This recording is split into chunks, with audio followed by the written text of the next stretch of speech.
So thanks so much for having me. I'm delighted to be here. I'm actually really impressed with the community hall in Muckley. I've never been up here before. I'm from Inistioge and I thought we had a nice community hall, but this is lovely altogether with the cafe and everything. So it's great to be up here and meet you all.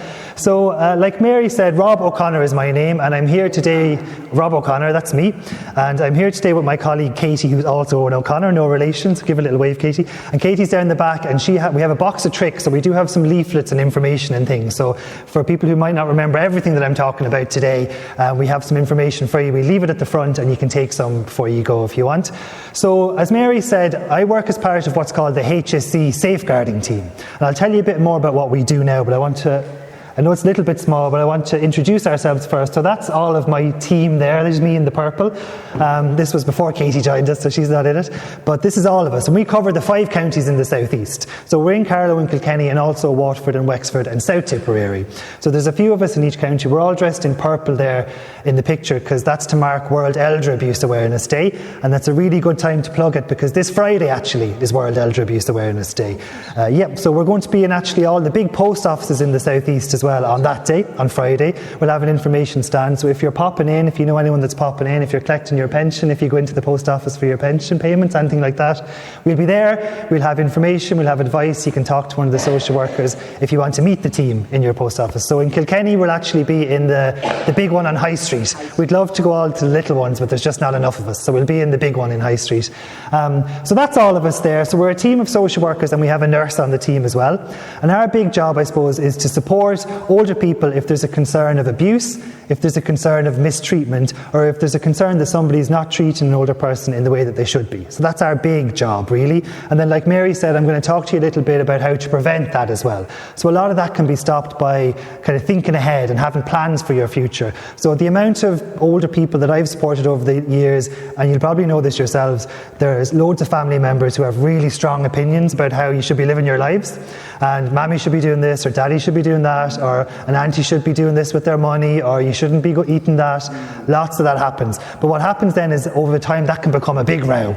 And that can actually become an abusive situation then, where somebody says you have to do this now, and then it becomes kind of an abusive situation, because all of us have a right to live a life the way that we want, to live a life free of any abuse, to make your own choices in your life. Doesn't matter what age you are, where you're from, how much money you have, everyone has their own right to do that. So we're there, I suppose, to support older adults if somebody is stopping you doing that, or not doing that in the way that you want. Okay? So that's what we're all about, really.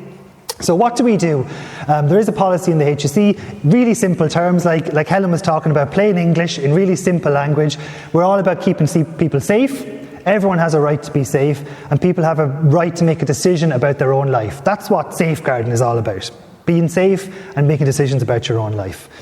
So if you're interested, they do a bit of research every single year in Ireland to mark World Elder Abuse Day actually, so there'll be new ones coming out, and they do a poll where they talk to older people about different things, and just to kind of know the amount of, I suppose, cases that we're talking about, or the amount of information that we get asked. So in this survey they did last year, they said 44% of adults that they talked to had experienced some form of abuse in their life. So nearly half of the older people that they talked to as part of this survey had experienced some form of abuse in their life.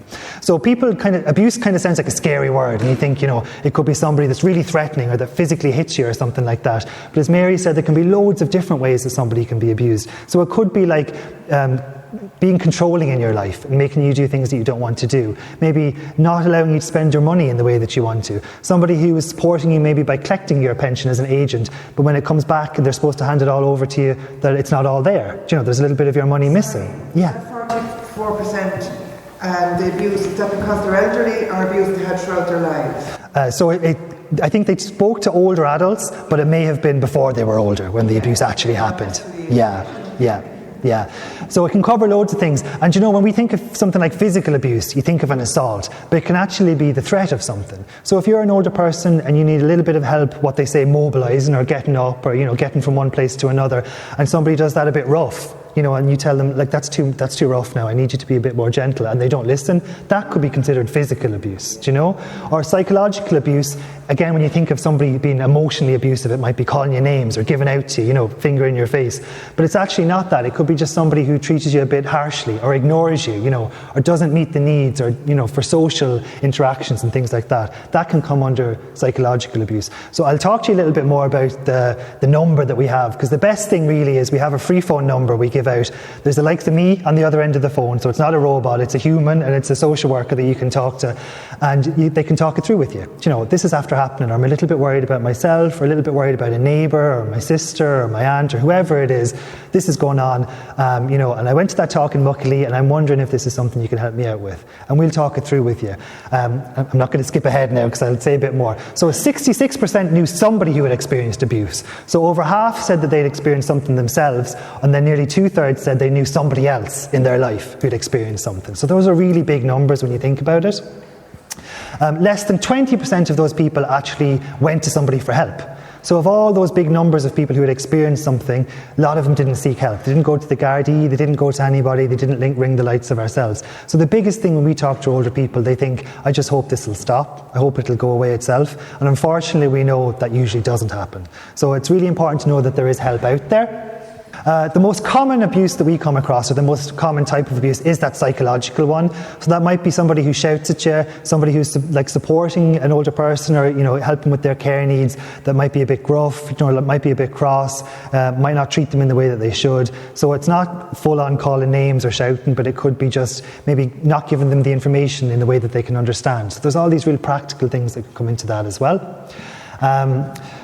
And then financial abuse. So even just to give you some of the information from the Southeast, we get about 25 calls, reports every month, in relation to a concern about an older person. That's usually what we get, and that builds up over the years. So we usually get about 25, and that covers all of those areas.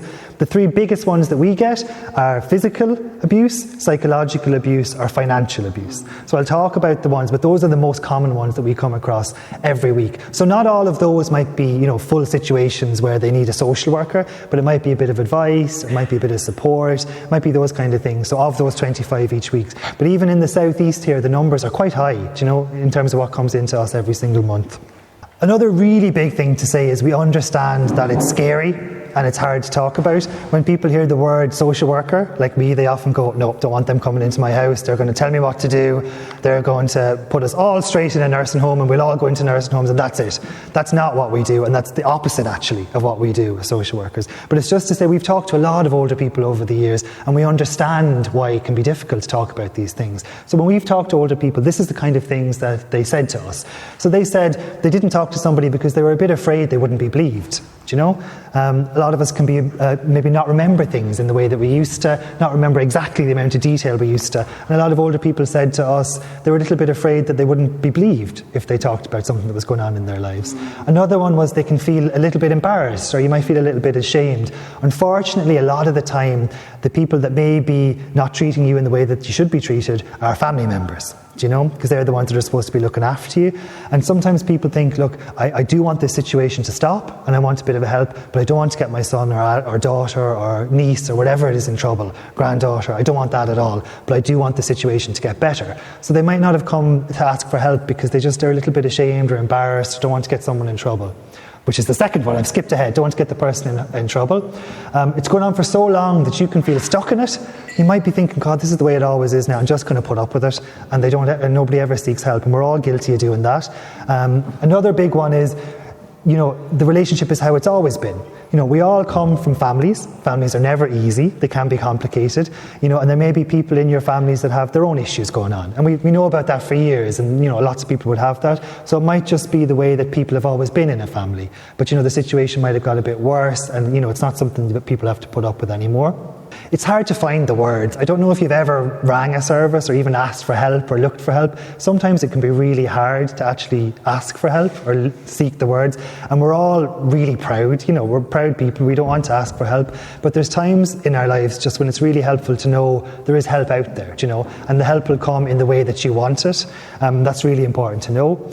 And like I said, the last one there, people can be afraid. We'll rock into the house and say, this is what you have to do now to deal with that.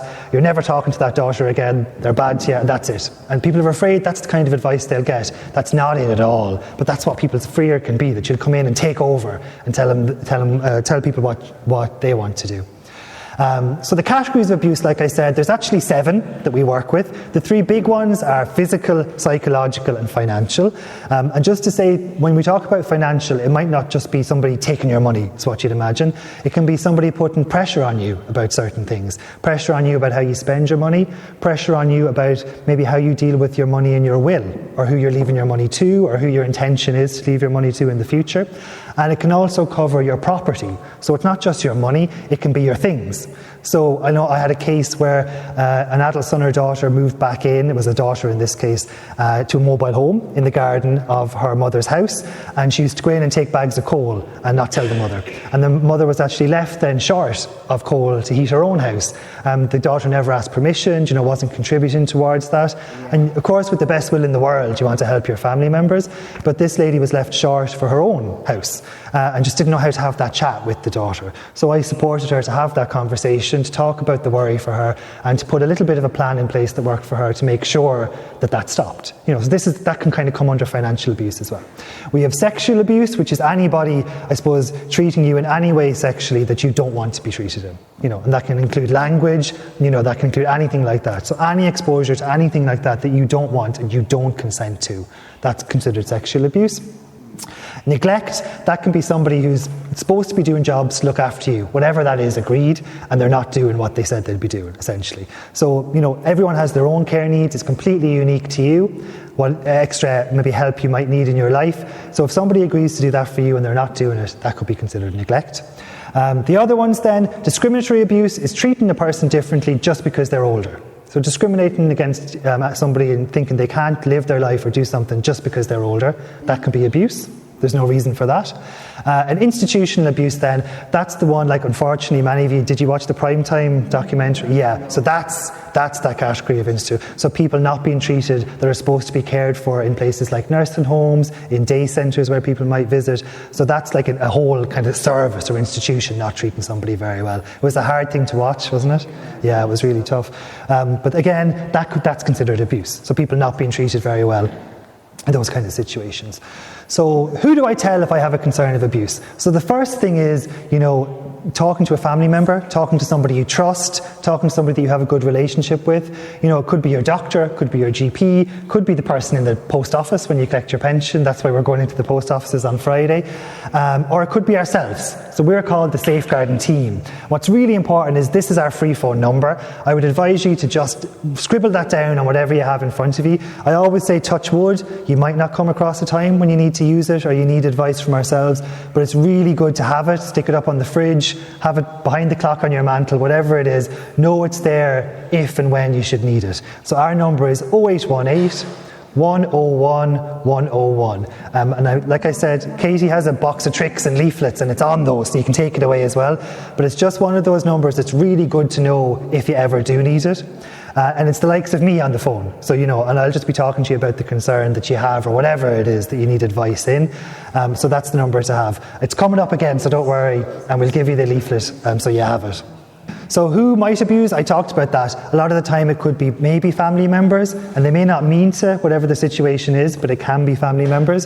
It can be professionals. So sometimes, unfortunately, there may be professionals who aren't doing the job in the way that they should.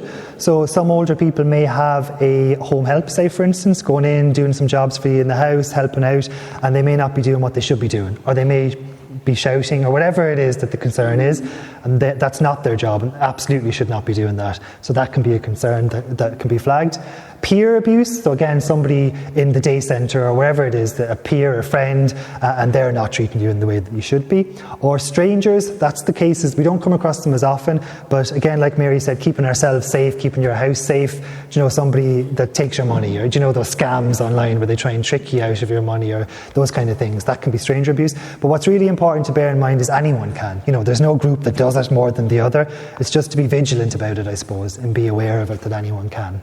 What happens when I tell someone? So this is the biggest question. I am worried about something. I don't want someone to come in and tell me what to do about it, but I do want to know what happens next. So this is what happens next. If you tell somebody like ourselves, like a HSE member in the safeguarding team, a social worker will come out to you and ask you what you want to do about it. And that's what's really important. That's why we've underlined the you. What's really important is we'll ask, this has come up, what do you want to do about it? What would make you feel safe? What would you like us to help you do to respond to this? It's completely led by you. So you might say, God, I actually don't know. I don't know how to deal with this. And we might say, okay, well, look, we've worked with people before, and these are the kind of things that they thought might be helpful. And we might tell you one or two options, and you might go, oh, that thing will work for me now, but that other idea, I don't like that at all now. I don't want to do that. And that's grand. So it'll be completely up to you what you want to do. Sometimes the social worker will ring you and arrange a visit that works. So we'll come out to you. And you might say, look, I'm not free Monday and Tuesday, but I'm there on Wednesday and you can pop out in the morning and that's no problem. We'll go out to you. Or you might say, I actually go in for a cup of tea in the day service on Thursday. I know they have a room in the back. I'd actually prefer if you come out and meet me there. Or, there's a cafe down the road in my fabulous community hall. I'd actually prefer to meet you there if you want. So we'll do all those pieces. We don't, it's completely up to you. The goal is to keep you safe and from harm and offer support and guidance, and the staff member will take the lead from you and seek consent from you. So it's not just that we will tell you what to do, we can't do anything that you don't give us consent to do. So we might say, look, I think would it be really helpful if I spoke to your GP and see if there was more advice, and you say, actually, I prefer if you didn't. I don't actually want you to talk to him, but I'm happy for you to talk to whoever, my daughter, my home help. And we'll go, okay, no problem. So you've given us consent to talk to this person, but not this person. We completely respect that, absolutely. That's up to you. Or, those kind of things. So it's completely up to you, and it'll be different for everybody. Whatever you think will work for you, that's the biggest thing. And sometimes people will say, look, it was actually really helpful to talk to you. I don't actually want you to do anything right now. I've taken your number and I know you're there, and I will ring you if I need you to come back to me. And that's okay too. People, completely how you want to respond. It's your own life, it's your own wishes. That's completely it. So there's our number. That's probably the best way of getting in contact with us. If you're worried about yourself, if you're worried about another older person, just pick up the phone, give us a ring. And you might even, like Liz was saying before, you might not want to give the whole story. You might not want to give your name. You might not want to give the name of the person that you're ringing about. You might just say, look, I'm a little bit worried about this. Can I just talk it through with you and get a bit of advice? And that's all I want from today. And that's fine. Yeah, absolutely. If you suspected that there was actual abuse going on, what are the legal ramifications of that? Because there is something around abuse and safeguarding people. Where do you stand on that then? Do you have to, or are you supposed to be mandatory reported and say that to the person? You really do suspect they are at risk. So in the HSE we have a policy, so there's no law in Ireland for adults. It's different for children. So in children we have mandatory reporting, like you say, and you have to do it by law. With adults it's different, and it's because we're all over 18 and you can kind of make a choice about how you deal with it. So in the HSE we have a policy, so if anybody talks to anybody in the HSE, we have to act on it. So they have to refer to us, and then we have to come to the older person and see what they want to do about it. If there's a criminal part, like if you think money's been stolen, if you think somebody's been assaulted in some way, we may have to tell the guards, because that's a crime. But how that happens again will be completely in line with how you want to do it. So oftentimes we'll say, look, we'll just ring the local guards, we'll consult with them, we'll see what you want to do about it, and they'll support how that wants to happen. So there's no automatic that you have to legally, but in the HSE they do have to tell us, but the next step then is talking to you about what you want to do with it. So it's a little bit different than kind of child abuse situations. It's completely led by yourself. So look, that's the safeguarding piece. The big part is knowing that there's help out there, knowing that we have a number that you can ring and get advice from us.